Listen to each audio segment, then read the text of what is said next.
ਸਤਿ ਸ਼੍ਰੀ ਅਕਾਲ ਜੀ। ਮੈਂ ਹਾਂ ਅਜय ਰਾਠੌਰ ਤੇ ਇਸ ਵੇਲੇ ਅਸੀਂ ਬੈਠੇ ਹਾਂ ਕੁਰਾਲੀ ਰਾਜੀਵ ਸਿੰਗਲਾ ਜੀ। ਰਾਜੀਵ ਸਿੰਗਲਾ ਜੀ ਜਿਨ੍ਹਾਂ ਦੇ ਬੇਟੇ ਇਸ ਵੇਲੇ ਯੂਕਰੇਨ ਨੇ ਸਟੱਡੀ ਕਰਨ ਗਏ ਨੇ ਅਤੇ ਕੀ ਦਿੱਕਤਾਂ ਨੇ ਉੱਥੇ ਜਿਹੜੀਆਂ ਨੇ ਉਸ ਪ੍ਰਤੀ ਅਸੀਂ ਗੱਲਬਾਤ ਕਰਦੇ ਹਾਂ। ਦੱਸ ਜੀ ਆਪ ਨੂੰ ਕਿ ਯੂਕਰੇਨ ਦੇ ਉੱਤੇ ਇਸ ਵੇਲੇ ਜਿਹੜਾ ਕਿ ਰਸ਼ੀਆ ਨੇ ਹਮਲਾ ਕੀਤਾ ਹੋਇਆ ਤੇ ਉਸ ਤੋਂ ਬਾਅਦ ਜਿਹੜੀ ਉੱਥੇ ਦੀ ਸਥਿਤੀ ਕਾਫੀ ਗੰਭੀਰ ਹੋ ਗਈ ਆ ਔਰ ਲਗਭਗ ਜਿਹੜੇ ਨੇ 20,000 ਦੇ ਕਰੀਬ ਜਿਹੜੇ ਬੱਚੇ ਨੇ ਇੰਡੀਅਨ ਜਿਹੜੇ ਸਟੂਡੈਂਟਸ ਨੇ ਉਹ ਉੱਥੇ ਇਸ ਵੇਲੇ ਫਸੇ ਹੋਏ ਨੇ। ਉਹਨਾਂ ਦੇ ਵਿੱਚੋਂ 2 ਜਾਂ 3 ਹਜ਼ਾਰ ਦੇ ਕਰੀਬ ਵਾਪਸ ਵੀ ਆ ਗਏ ਸੀਗੇ, ਲੇਕਿਨ ਬਾਕੀਆਂ ਦੀ ਦਿੱਕਤਾਂ ਬਹੁਤ ਵੱਡੀਆਂ ਨੇ। ਔਰ ਇਸ ਵੇਲੇ ਜਿਹੜੇ ਰਾਜੀਵ ਸਿੰਗਲਾ ਜੀ ਉਹਨਾਂ ਦੇ ਬੇਟੇ ਇਸ ਵੇਲੇ ਜਿਹੜੇ ਯੂਕਰੇਨ ਸਟੱਡੀ ਲਈ ਗਏ ਨੇ ਅਤੇ MBBS ਦੇ ਲਈ ਗਏ ਨੇ ਉੱਥੇ ਸਟੱਡੀ ਦੇ ਲਈ। ਅਤੇ ਕੀ ਉੱਥੇ ਇਸ ਵੇਲੇ ਦਿੱਕਤਾਂ ਨੇ ਬੇਟੇ ਦੀਆਂ ਔਰ ਜਿਹੜੇ ਉੱਥੇ ਸਟੂਡੈਂਟਸ ਨੇ ਉਸ ਪ੍ਰਤੀ ਅਸੀਂ ਰਾਜੀਵ ਸਿੰਗਲਾ ਜੀ ਦੇ ਨਾਲ ਇੱਕ ਵਾਰ ਗੱਲ ਕਰਦੇ ਹਾਂ। ਰਾਜੀਵ ਸਿੰਗਲਾ ਜੀ, ਬੇਟਾ ਆਪਦਾ ਯੂਕਰੇਨ ਹੈ, ਕਦੋਂ ਗੱਲ ਹੋਈ ਸੀਗੀ? ਉਹਨਾਂ ਦੇ ਨਾਲ ਮੇਰੀ ਰਾਤ ਗੱਲ ਹੋਈ ਸੀਗੀ ਅਤੇ ਉਹਨਾਂ ਵੱਲੋਂ ਜੋ ਦੱਸਿਆ ਗਿਆ ਅਤੇ ਉਹਨਾਂ ਵੱਲੋਂ ਦੱਸਿਆ ਗਿਆ ਕਿ ਇੰਡੀਅਨ ਗੌਰਮੈਂਟ, ਇੰਡੀਅਨ ਐਂਬੈਸਡਰ ਦੇ ਵੱਲੋਂ ਉਹਨਾਂ ਨੂੰ ਕੋਈ ਵੀ ਰਾਹਤ ਨਹੀਂ ਮਿਲ ਰਹੀ, ਭਾਵੇਂ ਕਿ ਇੰਡੀਅਨ ਗੌਰਮੈਂਟ ਵੱਲੋਂ ਪਿਛਲੇ 15-20 ਦਿਨ ਤੋਂ ਕਿਹਾ ਜਾ ਰਿਹਾ ਕਿ ਇੰਡੀਅਨ ਸਟੂਡੈਂਟਸ ਵਾਪਸ ਆ ਜਾਓ। ਲੇਕਿਨ ਕਿਆ ਮੈਂ ਜਾਣਨਾ ਚਾਹੁੰਦਾ ਵੀ ਕਿਆ ਇੰਡੀਅਨ ਗੌਰਮੈਂਟਸ ਦੀ ਸਿਰਫ ਐਡਵਾਈਜ਼ਰੀ ਜਾਰੀ ਕਰਨਾ ਹੀ ਇੱਕ ਸੋਲੂਸ਼ਨ ਸੀ ਜਾਂ ਉਹਨਾਂ ਨੂੰ ਕੋਈ ਰਾਹਤ ਦੇਣਾ ਵੀ ਕੋਈ ਹੈ? ਕਿਉਂਕਿ ਯੂਨੀਵਰਸਿਟੀ ਦੇ ਵੱਲੋਂ ਜੋ ਐਡਵਾਈਜ਼ਰੀ ਜਾਰੀ ਕਰੀ ਜਾ ਰਹੀ ਹੈ ਉਸ 'ਚ ਉਹਨਾਂ ਵੱਲੋਂ ਕਿਹਾ ਜਾ ਰਿਹਾ ਕਿ 3rd ਈਅਰ ਦੇ ਵਿੱਚ ਜੋ ਕਰੋਕ ਫੇਸ 1 ਹੁੰਦਾ ਹੈ ਅਤੇ 6ਵੇਂ ਸਾਲ ਦੇ ਵਿੱਚ ਉਹਨਾਂ ਦਾ ਕਰੋਕ ਦਾ ਫੇਸ 2 ਹੁੰਦਾ ਹੈ। ਇਹ ਜੋ ਕਰੋਕ ਹੈ ਇਹ ਦੇਣਾ ਬਹੁਤ ਜ਼ਰੂਰੀ ਹੈ। ਅਗਰ ਤੁਸੀਂ ਕਰੋਕ ਨੂੰ ਕਲੀਅਰ ਕਰੋਗੇ ਤਦੇ ਤੁਸੀਂ ਨੈਕਸਟ ਸਟੈਪ ਦੇ ਉੱਪਰ ਜਾ ਸਕਦੇ ਹਾਂ, ਯਾਨੀ ਕਿ 3rd ਈਅਰ ਵਾਲਾ ਬੱਚਾ 4th ਈਅਰ 'ਚ ਜਾ ਸਕਦਾ ਹੈ ਅਤੇ 6th ਈਅਰ ਵਾਲੇ ਬੱਚੇ ਨੂੰ ਡਿਗਰੀ ਮਿਲੇਗੀ। ਅਤੇ ਇਹ ਕੋਈ ਔਨਲਾਈਨ ਪ੍ਰੋਸੈਸ ਨਹੀਂ ਹੋ ਸਕਦਾ, ਔਨਲਾਈਨ ਐਗਜ਼ਾਮ ਨਹੀਂ ਹੋ ਸਕਦਾ। ਠੀਕ ਹੈ ਜੀ। ਅਤੇ ਉਹਨਾਂ ਵੱਲੋਂ ਇੱਕ ਗੱਲ ਅਹਿਮ ਤੌਰ 'ਤੇ ਕਹੀ ਗਈ ਹੈ ਜੋ ਪਿਛਲੀ 23 ਤਾਰੀਖ ਨੂੰ ਉਹਨਾਂ ਵੱਲੋਂ ਯੂਨੀਵਰਸਿਟੀਜ਼ ਵੱਲੋਂ ਕਿਹਾ ਗਿਆ, ਜਿਹਦੇ 'ਚ ਜੋ ਐਗਜ਼ਾਮ ਕੇਂਦਰ ਦਾ ਡੀਨ ਹੈ ਅਤੇ ਕਾਲਜ ਦੇ ਡੀਨ ਹੈ ਉਹਨਾਂ ਵੱਲੋਂ ਕਿਹਾ ਗਿਆ ਕੋਈ ਵੀ ਕਰੋਕ को रद्द नहीं कर सकता या इसे ऑनलाइन नहीं कर सकता। मंत्रालय ऐसा नहीं करेगा और करोक पास किए बिना आप 6वां कोर्स ਪਾਸ ਨਹੀਂ ਕਰੋਗੇ। ਇਹ ਜੋ ਹੈ ਇਹ 6ਵੇਂ ਸਾਲ ਦੇ ਬੱਚਿਆਂ ਲਈ ਕਿਹਾ ਗਿਆ ਜੋ ਇਸ ਟਾਈਮ ਫਾਈਨਲ ਈਅਰ ਦੇ ਵਿੱਚ ਹੈ। ਠੀਕ ਹੈ ਜੀ। ਅਤੇ ਸੈਕਿੰਡ ਉਹਨਾਂ ਨੇ ਕਿਹਾ ਕਿ राज्य की परीक्षाएं भी ऑफलाइन होंगी, कोई ऑनलाइन नहीं होएगी। ठीक है जी। आप इसको मतलब ऑनलाइन चेक भी कर सकते हैं। ਅਤੇ ਉਹ ਕਹਿਣ ਦਾ ਭਾਵ ਹੈ ਕਿ ਯੂਨੀਵਰਸਿਟੀ ਨੇ ਬਿਲਕੁਲ ਇਹ ਸਪਸ਼ਟ ਕਰ ਦਿੱਤਾ ਕਿ ਅਗਰ ਕੋਈ ਬੱਚਾ ਜਾ ਰਿਹਾ ਆਪਣੇ ਘਰ ਜਾ ਰਿਹਾ, ਵਾਪਸ ਜਾ ਰਿਹਾ ਆਪਣੇ ਕੰਟਰੀ ਨੂੰ, ਤਾਂ ਉਹ ਆਪਣੇ ਰਿਸਕ 'ਤੇ ਜਾ ਰਿਹਾ ਕਿ ਉਸ ਨੂੰ ਡਿਗਰੀ ਨਹੀਂ ਮਿਲੇਗੀ, ਬਿਲਕੁਲ ਕਿ ਉਸ ਨੂੰ ਰਿਪੀਟ ਕਰਨਾ ਪਏਗਾ। ਇਹਦੇ ਵਿੱਚ ਕਿਹਾ ਹੋਇਆ ਸਭ ਕੁਛ ਇਹ ਉਹਨਾਂ ਨੇ ਅੱਗੇ ਕਿਹਾ ਜੀ ਕੋਈ ਸੈਕਸ਼ਨ ਮਤਲਬ ਜੋ ਐਜੂਕੇਸ਼ਨ ਸਿਸਟਮ ਹੈ ਉਹਦੇ ਨਹੀਂ ਚਾਹੁੰਦਾ। ਇੱਕ ਨੰबर ਤੇ ਉਹਨਾਂ ਨੇ एक भी नहीं, 1 से 6वें पाठ्यक्रम से अन्यथा आप ਕਰੋਕ में शामिल नहीं होंगे। अगर कोई भी ड्रॉप करता है ਕਰੋਕ ਦੇ ਵਿੱਚ शामिल नहीं होंगे। ठीक है जी। आज हमने रेक्टर और अन्य डीन के साथ बैठक की, मतलब सारी यूनिवर्सिटीज़ ने ही दे डीना ने आपस में बैठक की है तो हमने निष्कर्ष निकाला कि सब कुछ मुफ्त होगा वर्कआउट, लेकिन विभागों और शिक्षक को इस बारे में अभी तक पता नहीं है, इसलिए हम परसों बैठक करेंगे। जो चले गए और जा रहे हैं उन्हें जाने के लिए कौन कह रहा है, किसने उन्हें जाने के लिए कहा? हमने नहीं कहा। ਇਹ ਯੂਨੀਵਰਸਿਟੀਜ਼ ਦੇ ਜਿਹੜੇ ਡੀਨ ਨੇ ਕਿਹਾ ਜੀ यदि आप सुनिश्चित हैं कि आप छठा कोर्स दोहरा सकते हैं, भी दोबारा रिपीट कर सकते हैं, तो आप छोड़ के चले जाइए। ਉਹ ਤਾਂ ਫਿਰ ਇੱਕ ਪੇਰੈਂਟਸ 'ਤੇ ਵੀ ਖਰਚਾ ਬਹੁਤ ਵੱਡਾ ਹੈ ਅਤੇ ਪ੍ਰੋਸੈਸ ਵੀ ਅਡਾਪਟ ਕਰਨਾ ਪੈ ਗਿਆ। 6 ਸਾਲ ਦਾ ਵੀਜ਼ਾ ਯੂਕਰੇਨ ਦਾ ਪਹਿਲਾਂ ਹੀ ਮਿਲਿਆ ਅਤੇ ਅਗਰ ਬੱਚਾ 1 ਸਾਲ ਡਰੋਪ ਕਰ ਗਿਆ ਤਾਂ ਉਸ ਨੂੰ ਤਾਂ ਉਹ ਪ੍ਰੋਸੈਸ ਸਾਰਾ ਹੀ ਅਡਾਪਟ ਕਰਨਾ ਪੈ ਗਿਆ ਅਤੇ ਖਰਚਾ ਤਕਰੀਬਨ ਡਬਲ ਹੋ ਗਿਆ ਜੀ। ਬਿਲਕੁਲ ਜੀ। ਦੇਖੋ ਜੋ ਸਟੂਡੈਂਟ ਜਾਂਦਾ ਗਿਆ ਉਹਨੂੰ 6 ਸਾਲ ਦਾ ਇੱਕ ਪਰਮਨੈਂਟ ਪਾਸਪੋਰਟ ਮਿਲਦਾ ਹੈ ਜੋ ਕਿ 6 ਸਾਲ ਤੋਂ ਬਾਅਦ ਆਟੋਮੈਟਿਕਲੀ ਕੈਂਸਲ ਹੋ ਜਾਂਦਾ ਹੈ।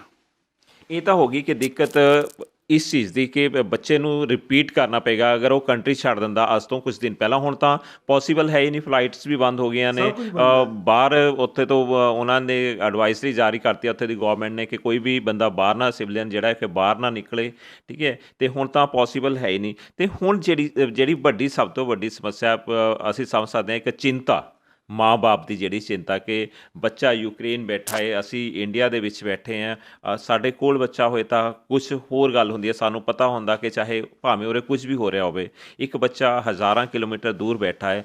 ਇਸ ਵੇਲੇ ਦਿਮਾਗ ਦੇ ਵਿੱਚ ਕੀ ਚੱਲ ਰਿਹਾ? ਬੇਟੇ ਨਾਲ ਗੱਲ ਹੋਈ ਹੈ ਕਿ ਉਹ ਉੱਥੇ ਦੇ ਹਾਲਾਤ ਕਿਵੇਂ ਦੇ ਨੇ? ਦੇਖੋ, ਸ਼ਹਿਰ ਦੇ ਅੰਦਰ ਤਾਂ ਹਾਲਾਤ ਹਜੇ ਨੋਰਮਲ ਨੇ। ਜਿੱਦਾਂ ਮੇਰਾ ਬੇਟਾ ਹੈ ਉਹ ਓਡੇਸਾ ਸਿਟੀ 'ਚ ਹੈ, ਬਲੈਕ ਸੀ ਦੇ ਨਜ਼ਦੀਕ ਹੈ, ਠੀਕ ਹੈ ਜੀ। ਉੱਥੇ ਬਲਾਸਟ ਕੱਲ੍ਹ ਹੋਏ ਹੈ, 4 ਜਾਂ 5 ਬਲਾਸਟ ਹੋਏ ਹੈ ਕੱਲ੍ਹ, ਠੀਕ ਹੈ ਜੀ, ਅਰਲੀ ਮੋਰਨਿੰਗ। ਅਤੇ ਸ਼ਹਿਰ ਦੇ ਅੰਦਰ ਮਿਲਟਰੀ ਡਰਿਲਿੰਗ ਹੋ ਰਹੀ ਹੈ, ਲੇਕਿਨ ਹਜੇ ਫਿਲਹਾਲ ਜੋ ਹੈ ਸਥਿਤੀ ਹੈ ਕ੍ਰੂਸ਼ਲ ਹੈ। ਬੱਚੇ ਬਾਹਰ ਨਹੀਂ ਨਿਕਲ ਸਕਦੇ, ਕੁਛ ਨਹੀਂ ਕਰ ਸਕਦੇ।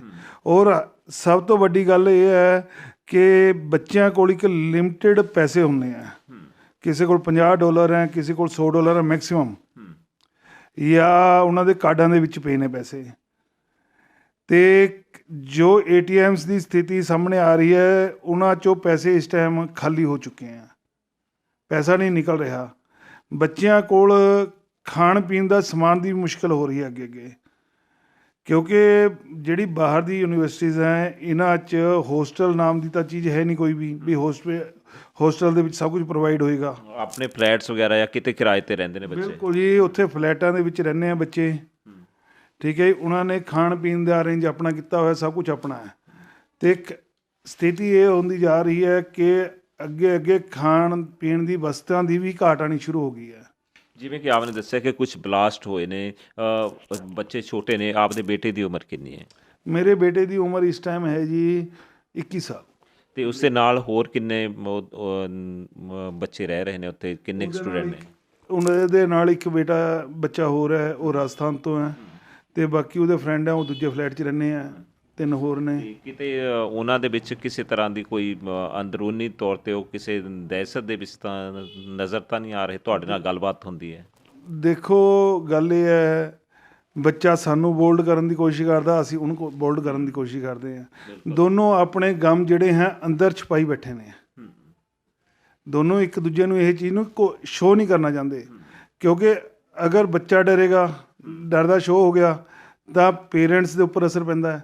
ਪੇਰੈਂਟਸ ਡਰਦੇ ਹੈ ਤਾਂ ਬੱਚੇ ਦੇ ਉੱਪਰ ਅਸਰ ਪੈਂਦਾ ਹੈ। ਇਸ ਕਰਕੇ ਮਤਲਬ ਅਸੀਂ ਕੋਸ਼ਿਸ਼ ਕਰਦੇ ਹਾਂ, ਜਦੋਂ ਕਿ ਡਰੇ ਹੋਏ ਦੋਨੋਂ ਨੇ, ਲੇਕਿਨ ਅਸੀਂ ਦੋਨੋਂ ਇੱਕ ਦੂਜੇ ਨੂੰ ਮਜ਼ਬੂਤ ਕਰਨ ਦੀ ਕੋਸ਼ਿਸ਼ ਦੇ ਵਿੱਚ ਆਪਣੇ ਗਮ ਜਿਹੜੇ ਆਪਣੇ ਅੰਦਰ ਛੁਪਾਈ ਬੈਠੇ ਆ। ਬੇਟੇ ਨਾਲ ਗੱਲ ਹੋਈ? ਬੇਟੇ ਨੂੰ ਆਪਨੇ ਐਡਵਾਈਸ ਜ਼ਰੂਰ ਕੀਤਾ ਹੋਣਾ ਕਿ ਉਹ ਆਪਣੇ ਕੋਲ ਪੈਸੇ ਵੀ ਰੱਖੇ ਔਰ ਖਾਣ ਪੀਣ ਦਾ ਸਮਾਨ, ਖਾਸ ਕਰ ਜਿਹੜੀ ਹੈ ਕਿ ਸਭ ਤੋਂ ਵੱਡੀ ਗੱਲ ਹੈ। ਅਤੇ ਦੂਜੀ ਗੱਲ ਇਹ ਹੈ ਕਿ ਉੱਥੇ ਸੁਣਿਆ ਜਾਂਦਾ ਹੈ ਕਿ ਪਾਣੀ ਦੀ ਵੀ ਬੜੀ ਦਿੱਕਤ ਹੁੰਦੀ ਹੈ, ਪੀਣ ਦੇ ਪਾਣੀ ਦੀ। ਇੱਦਾਂ ਦਾ ਵੀ ਹੈ ਕਿ ਸਟਾਕ ਕਰਨਾ ਜ਼ਰੂਰੀ ਹੈ ਪਾਣੀ ਦਾ ਵੀ? ਦੇਖੋ, ਫਿਲਹਾਲ ਤਾਂ ਪਾਣੀ ਦੀ ਕੋਈ ਦਿੱਕਤ ਨਹੀਂ ਹੈ, ਸਟੋਰ ਤਾਂ ਕਰਨਾ ਹੀ ਪਏਗਾ। ਕਾਰਨ ਕੀ ਹੈ, ਜਦੋਂ ਬੰਬਾਰੀ ਹੁੰਦੀ ਹੈ ਕਿਤੇ ਵੀ ਕੋਈ ਵੀ ਮਿਸਹੈਪਨਿੰਗ ਹੋ ਸਕਦੀ ਹੈ। ਜਿੱਦਾਂ ਕਿ ਪਾਣੀ ਦੀ ਪਾਈਪਲਾਈਨ ਫਟ ਗਈ, ਪਾਣੀ ਅਵਰੁੱਧ ਹੋ ਗਿਆ। ਹੁਣ ਗੈਸ, ਜਿਹੜੀ ਕੁਕਿੰਗ ਗੈਸ ਹੈ, ਇਹ ਵੀ ਉੱਥੇ ਪਾਈਪਲਾਈਨ ਦੇ ਥਰੂ ਹੈ, ਇਹ ਵੀ ਕਿਸੇ ਵੀ ਟਾਈਮ ਬੰਦ ਹੋ ਸਕਦੀ ਹੈ।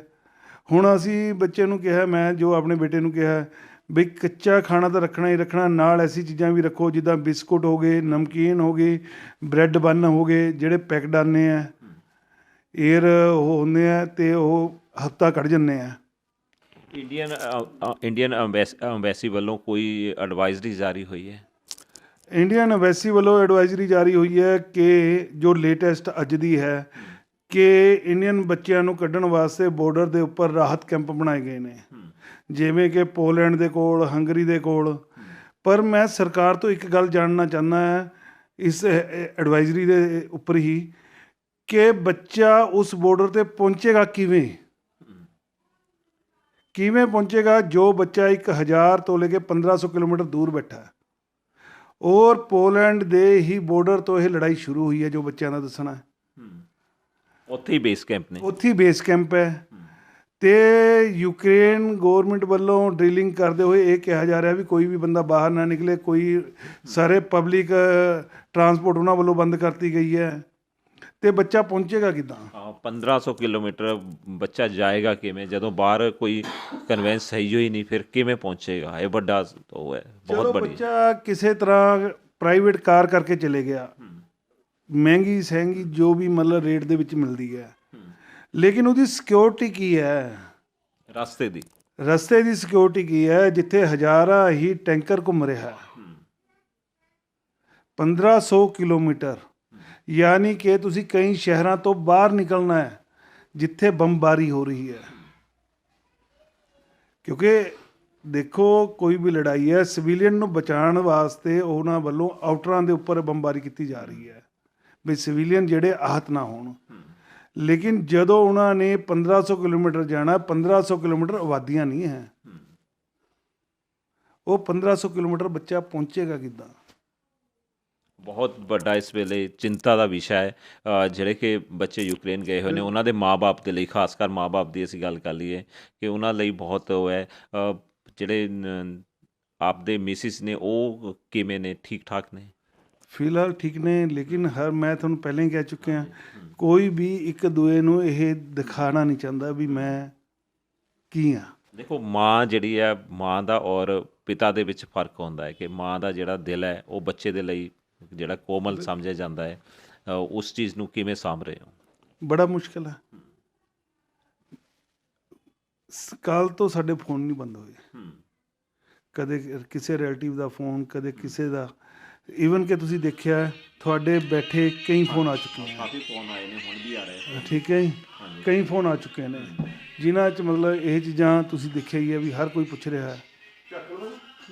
ਸੈਂਟਰ ਜਦੋਂ ਕਿ ਗਵਰਨਮੈਂਟ ਨੂੰ ਪਤਾ ਵੀ ਸੀਗਾ ਇਸ ਗੱਲ ਦਾ ਕਿ ਅਸੀਂ ਆਪਣੀ ਇੰਡੀਅਨ ਗਵਰਨਮੈਂਟ ਦੀ ਗੱਲ ਕਰ ਲਈਏ, ਕਿਉਂਕਿ ਅਮਰੀਕਾ ਨੇ ਵੀ ਕਾਫੀ ਦੇਰ ਪਹਿਲਾਂ ਕਹਿਤਾ ਸੀਗਾ ਕਿ ਜਿੰਨੇ ਵੀ ਯੂਕਰੇਨ ਦੇ ਵਿੱਚ ਸਾਡੇ ਹੈਗੇ ਨੇ, ਅਮਰੀਕਨ ਹੈਗੇ ਨੇ ਉੱਥੇ, ਕਿ ਉਹ ਦੇਸ਼ ਛੱਡ ਦੇਣ। ਅਤੇ ਜਦੋਂ ਇਹ ਗੱਲ ਆਈ ਕਿ ਯੂਨੀਵਰਸਿਟੀਜ਼ ਨੇ ਇਹ ਕਹਿਤਾ ਕਿ ਰਿਪੀਟ ਕਰਨਾ ਪਏਗਾ ਸਾਲ ਅਗਰ ਦੇਸ਼ ਛੱਡ ਕੇ ਜਾਂਦਾ, ਯੂਕਰੇਨ ਛੱਡ ਕੇ ਜਾਂਦੇ ਨੇ। ਉਸ ਤੋਂ ਬਾਅਦ ਇੰਡੀਅਨ ਐਮਬੈਸੀ ਦੇ ਨਾਲ ਕੋਈ ਗੱਲ ਹੋਈ ਐਸੀ ਕਿ ਇਹ ਵੱਡੀ ਦਿੱਕਤ ਹੈ ਕਿ ਸਾਨੂੰ ਅਗਰ ਅਸੀਂ ਛੱਡ ਕੇ ਜਾਂਦੇ ਕਿ ਸਾਨੂੰ ਤਾਂ ਡਿਗਰੀ ਹੀ ਨਹੀਂ ਮਿਲਣੀ ਹੈਗੀ? ਸਟੂਡੈਂਟਸ ਨੇ ਗੱਲ ਕੀਤੀ। ਤੁਸੀਂ ਦੇਖੋ ਕਿੰਨੇ ਬੱਚਿਆਂ ਨੇ ਕੱਲ੍ਹ ਦੇ ਨਿਊਜ਼ ਦੇ ਉੱਪਰ ਕਿਹਾ ਜੋ ਉੱਥੋਂ ਲਾਈਵ ਟੈਲੀਕਾਸਟ ਹੋਈਆਂ। ਕਈ ਨਿਊਜ਼ ਚੈਨਲਾਂ ਨੇ ਬੱਚਿਆਂ ਦੀ ਆਪਣੀ ਰਿਕਾਰਡਿੰਗ ਕੀਤੀ ਹੋਈ ਵੀ ਦਿਖਾਈ ਹੈ। ਉਹਨਾਂ 'ਚ ਬੱਚਿਆਂ ਵੱਲੋਂ ਬਾਰ-ਬਾਰ ਕਿਹਾ ਗਿਆ ਹੈ ਕਿ ਅਸੀਂ ਅੰਬੈਸਡਰ ਨੂੰ ਆਪਣੀ ਪ੍ਰੋਬਲਮਸ ਦੱਸੀਆਂ, ਲੇਕਿਨ ਸਾਡੀ ਕਿਸੇ ਨੇ ਸੁਣਵਾਈ ਨਹੀਂ ਕੀਤੀ। ਯੂਨੀਵਰਸਿਟੀਜ਼ ਦੇ ਉੱਤੇ ਪ੍ਰੈਸ਼ਰ ਨਹੀਂ ਬਣਾਇਆ ਗਿਆ, ਕੋਈ ਪ੍ਰੈਸ਼ਰ ਨਹੀਂ ਬਣਾਇਆ ਗਿਆ। ਸਿਰਫ ਇਹਨਾਂ ਵੱਲੋਂ ਸਟੂਡੈਂਟਸ ਨੂੰ ਐਡਵਾਈਸ ਜਾਰੀ ਕੀਤੀ ਗਈ ਤੁਸੀਂ ਵਾਪਸ ਆ ਜਾਓ। ਲੇਕਿਨ ਸਾਡੀ ਗੌਰਮੈਂਟ ਨੇ, ਇੰਡੀਆ ਗੌਰਮੈਂਟ ਨੇ ਉਹਨਾਂ ਦੇ ਫਿਊਚਰ ਬਾਰੇ ਨਹੀਂ ਸੋਚਿਆ ਵੀ ਸਾਡੀ ਇਕੱਲੀ ਐਡਵਾਈਸ ਦੇ ਨਾਲ ਉਹਨਾਂ ਦਾ ਫਿਊਚਰ ਸੁਰੱਖਿਅਤ ਹੈ ਜਾਂ ਨਹੀਂ। ਇੱਕ ਹੋਰ ਵੱਡੀ ਗੱਲ ਹੈ ਕਿ MBBS ਕਰਨ ਲਈ ਬੱਚੇ ਸਾਡੇ ਇੱਥੋਂ ਉੱਥੇ ਜਾਂਦੇ ਆ, ਯੂਕਰੇਨ ਜਾਂਦੇ ਨੇ। ਕੀ ਕਾਰਨ ਹੈ ਕਿ ਇੱਥੇ ਸਟੱਡੀ ਸਸਤੀ ਨਹੀਂ ਹੈਗੀ MBBS ਲਈ? ਇੱਥੇ ਸਸਤੀ ਜੋ ਪੈਕੇਜ ਹੈ, ਪ੍ਰਾਈਵੇਟ ਯੂਨੀਵਰਸਿਟੀਆਂ ਦਾ ਪੈਕੇਜ ਜੋ ਹੈ ਉਹ 70 ਲੱਖ ਤੋਂ ਲੈ ਕੇ 1.25 ਕਰੋੜ ਰੁਪਏ ਤੱਕ MBBS ਦਾ।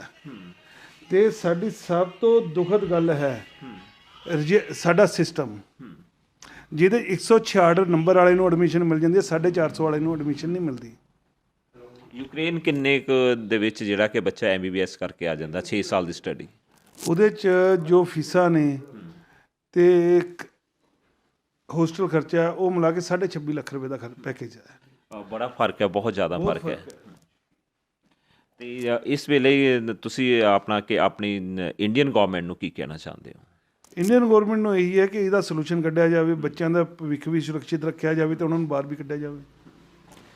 ਸਾਡੇ ਨਾਲ ਰਾਜੀਵ ਸਿੰਗਲਾ ਜੀ, ਜਿਨ੍ਹਾਂ ਦੇ ਬੇਟੇ ਇਸ ਵੇਲੇ ਯੂਕਰੇਨ ਨੇ ਅਤੇ 3rd ਈਅਰ, ਤੀਸਰਾ ਸਾਲ ਉਹਨਾਂ ਦਾ ਸਟੱਡੀ ਦਾ ਹੈ ਉੱਥੇ। 6th year final year. 6th year ਹੈ? 6 ਈਅਰ ਫਾਈਨਲ ਈਅਰ।